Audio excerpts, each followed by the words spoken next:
So people keep asking me if I'm going to do a video on the rumours about Power Rangers' future. I wasn't going to. At this point in mid-July 2020, it's still speculation, it's not definitely going to happen, but you know, I think it will. So here's my predictions for the future of Power Rangers. First off, the obvious fact is Power Rangers has just 1 year left to air on Nickelodeon. And as much as I'd like to believe that, say, Pop in the UK, the channel that I can watch it on, has any kind of stake or say in guaranteeing any kind of live action series in the future, say the way Jetix UK was able to during the Jungle Fury run, I do have to accept that for Power Rangers, the US distribution deal is always going to set the precedent for what form it appears in.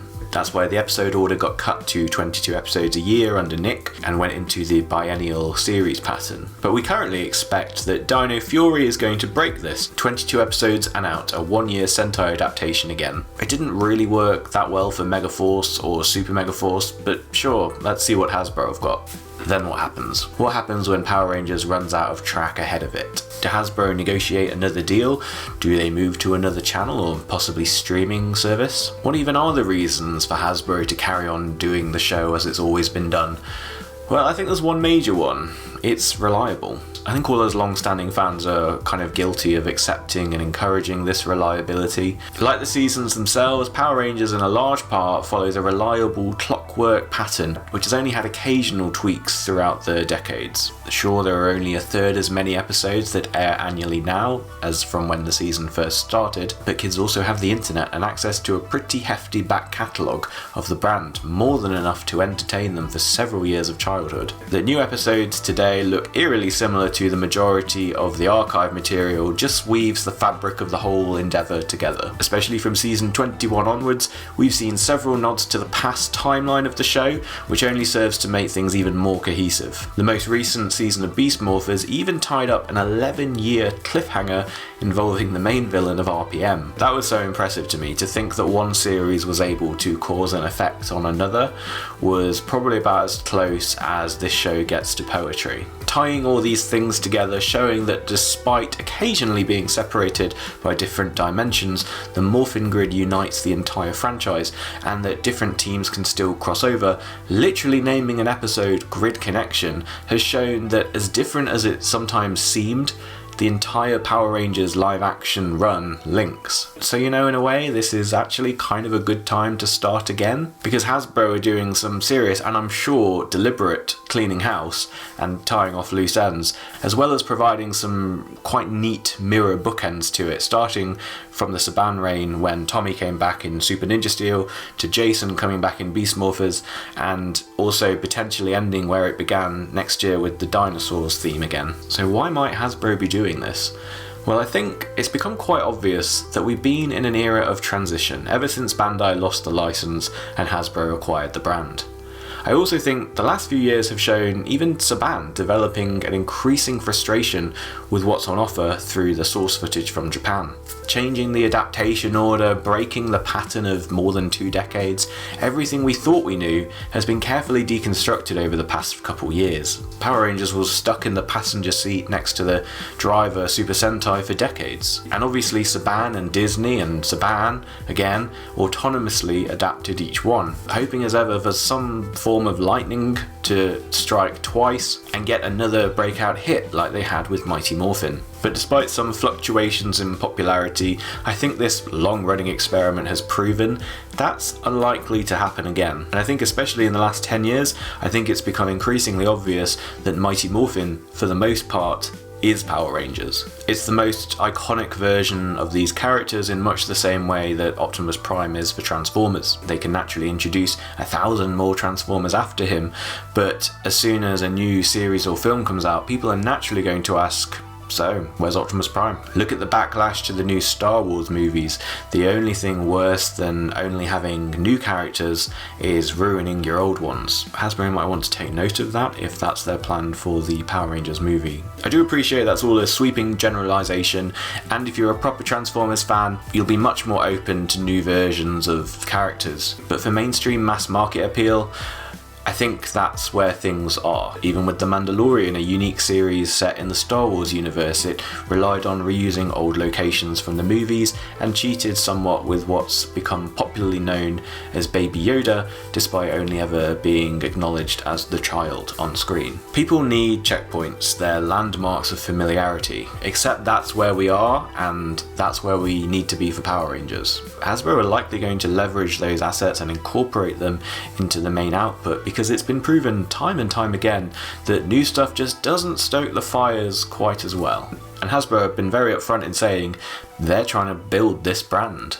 They're not just trying to keep it at the same level that it's been for how many years now? And yes, while it has been proven that it can sustain itself at the same level year after year, very impressive really, they want to increase its value, not keep it static like the last few owners have done. They also have somewhat of a get out of jail free card in that Beast Morphers has proven that they can return to Sentai almost a decade later. So whatever this experiment winds up being from 2022 onwards, if it is a failure, by the same token as Go Busters, they could go back and adapt the current Sentai series maybe as late as, 2028? Though I do think that's quite unlikely. From Hasbro, a world-leading toy manufacturer's perspective, what's the point in continuing to adapt Sentai years down the line when people who already want the toys have already found them? Yes, your versions can be different and labelled up for the Western market, but as we've seen for years now, different incurs criticism and promotes choice. You can either have the Bandai Japan or the Hasbro, previously the Bandai America version. It's one or the other, or maybe both for the hardcore,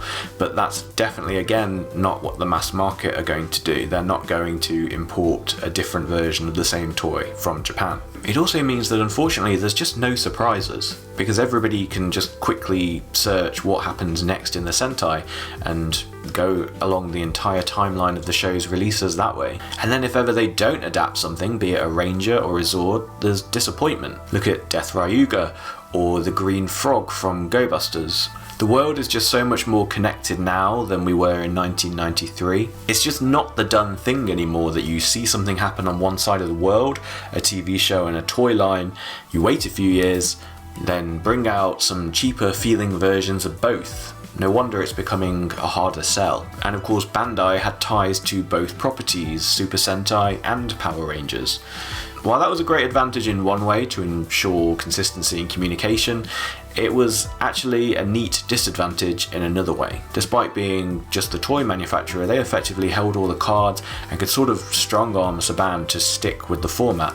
Now I'm sure that suited them perfectly because it was cheaper to do so, but it was in Bandai's interests to keep things ticking over the way it always had. Hasbro, of course, have gone well out of their way to become the first owner of the brand to control all of its cards. So their impact on the whole brand can be much more comprehensive, and that of course will influence how we all respond to it. Look what they managed to do in this second season of Beast Morphers. They included a lot of surprises that weren't present in the Sentai. That's got to be much more their direction of travel, having more surprises to draw on. And it all linked in with the past of the franchise, so it felt completely right. I think you also have to consider that one of Hasbro's other main toy properties is the Marvel Universe, and much like with the Lightning Collection, Marvel Legends focus on the entire scope of that franchise. However, Hasbro have no control over the production of the tie-in media, the films, the series stuff, whereas now with Power Rangers, they can place the track ahead of them however they like. It makes me wonder if, coinciding with these rumours of the new Power Rangers movie being filmed in New Zealand, whether they are entertaining the notion of switching to a fully theatrical model, where, much like Marvel, 2 or even 3 movies could be released each year. Entertainment One are now the new Power Rangers production house, and their movies division, while not the most impressive, have created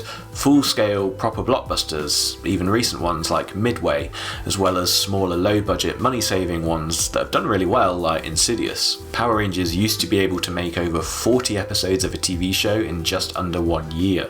So using the same production facility and obviously slowing things down to a more theatrical quality model, you can believe that they could do more than 1 movie a year if they wanted to. If Hasbro were to shift to a theatrical or on-demand model instead, they potentially could reach a different audience, especially if the content was completely original, it followed the Marvel model and the production value was up there. Potentially they could create either one team or multiple ones that would eventually cross over, and also instead of the current model where they're effectively producing 30-minute toy commercial episodes, they'd get money back from a theatrical release. And so instead of getting the same replay of a Megazord transformation sequence over and over, you get it just once as part of a movie, but maybe that would be better. Don't think that would work? Well, think about, say, the Power Rangers Mighty Morphin movie version of Ninja Mega Falcon Zord.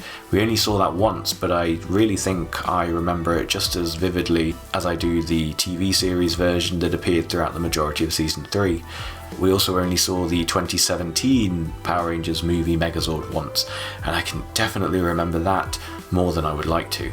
They also have very little power at the moment regarding scheduling. Nickelodeon sets its own annual schedule the same way channels around the world do, and why Beast Morphers was able to rapidly play out the rest of the series on Pop in the UK months before even returning from its hiatus in America. While that was great for people like me, that must not sit right with Hasbro, because you've got this siloed experience happening for different pockets of people at different points throughout the year. Yes, I said the world's more connected than ever, and many people will definitely have seen all the episodes already. But then you've got this disconnect between the haves and the have-nots. Look again to the Marvel model, where films have gradually drifted to be nearly simultaneous in their worldwide premieres. Netflix, where the Power Rangers back catalogue is currently based, have their own originals which can premiere day and date around the world. In this climate, that's how you make a bang, that's how you get on trending. You want to make a big splash, you don't want to fragment your audience so everyone's operating on different timelines. Hasbro could also maybe create a tie-in TV show, much like, okay, bad example,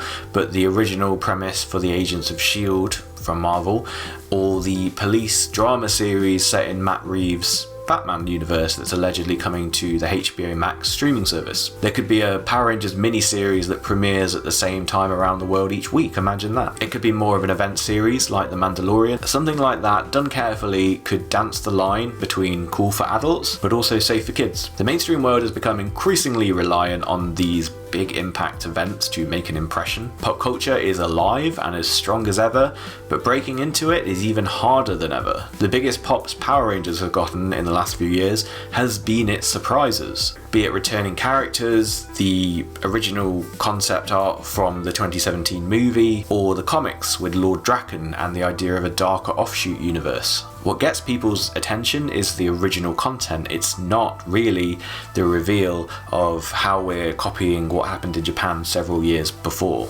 Breaking with tradition surely has to be the next steps for the brand, and Hasbro bought it for $500,000 to do something big with it and leverage the assets they've acquired. Mighty Morphin, in one way or another, is surely at the front of that. So I think we'll get our nostalgia sated, but I also think they'll go further and take us into new territory. Power Rangers as a TV show has largely always been in the passenger seat of Japan's steer, but now all bets are off. Time will of course tell how right or wrong I am on this, but what about you guys? Is this direction of splitting Power Rangers off from Japan's Super Sentai where you want things to be going? Does anyone actually want an animated series? That's one idea that keeps being thrown around. I'd like one in addition to, but certainly not in place of. It would of course be a good way to get older actors back to voice their original characters. But maybe if theatrical time travel is indeed our future, Entertainment One will want to invest in some of that time travel software from Marvel. So that's it for now. That's kind of where I think things are and where I think we're going. Thanks to everyone who subscribed and who also follows me on Instagram at PowerRangergram. Again, interested to get your guys' take on what you think of all this, so do let us know in the comments. Until the next time, see you later.